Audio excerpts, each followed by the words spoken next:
So, August 23rd, I think it is, or 24th. Potato harvest is finished. We got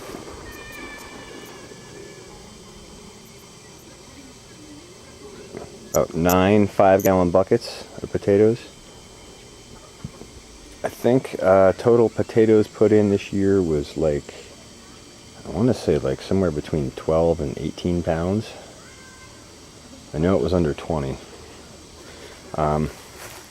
Anyway, I'm going to get these out onto a screen for curing in the next day or two, hopefully.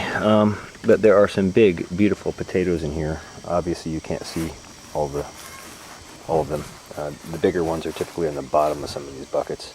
But there are some real monsters. For example, these are Pontiacs. I've never seen a Pontiac potato that big before. So I'm pretty stoked about it. Had a good growing season for potatoes, and I think I got potatoes pretty well dialed in at this point. I really think I have a much better understanding of their life cycle and nutrient requirements. And I have to say, the soil in there where they were is this beautiful crumb structure already, and it was not like that this spring. It was actually kind of hard still, and I did a till, and I mixed in some gypsum or calcium sulfate and some alfalfa meal, and then they've had well, comfrey teas and some bioinoculants and foliar feeds and a bunch of stuff. But I just want to take you over and let you have a look at the soil as well. I have to say, potatoes are a great way to recondition soil with the observations I've collected this year. Okay, so from the stakes here to the stakes up there just past the blue bin is about 60 foot. And they were planted in 3-foot rows, so we had 60 foot by 12 foot patch basically. I'll have to look up the exact numbers after I dig up the receipt, but somewhere between 12 and 18 pounds in. I'm guessing we're well over 100 out. We got a lot of potatoes this year, and I finally managed to coax the birds to come down and do some scratching and pecking. And actually, I'm going to be prepping this patch for garlic. So I'll probably bring the chicken, whittle the chicken to go into the chicken tractor, and then bring it down here and start working my way down this bed. And also the chicken coop clean out mulch will be coming on here. We're going to really amp the soil up another level.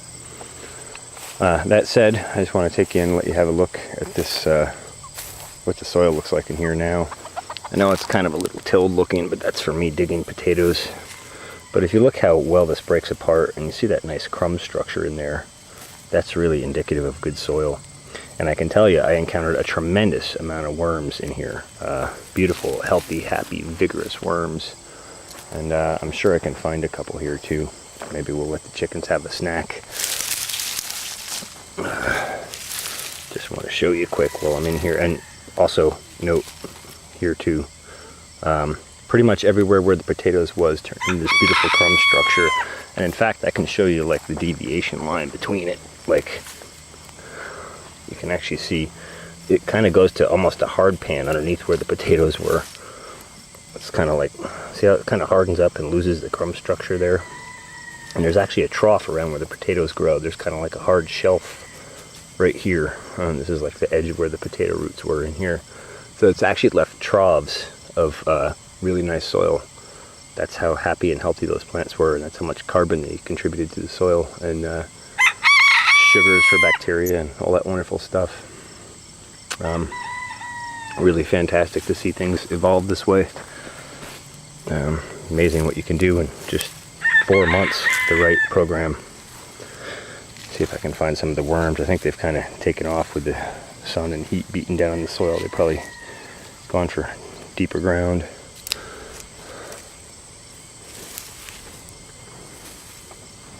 Yeah. I also was feeding the chickens with some of them before.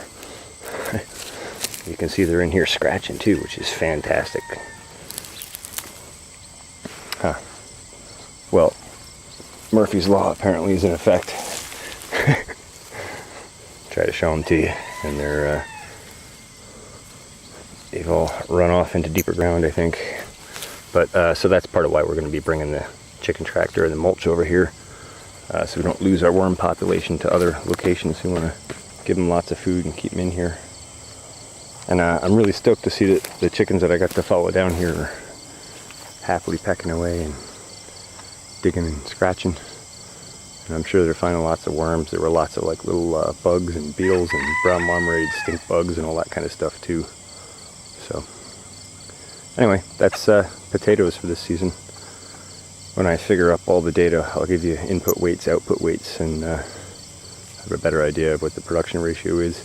Usually I find it was about 1 to 12 in my other years that I've tracked input output weights. For every pound you put in, you get 12 out, and that's a pretty good ratio. Thanks for watching.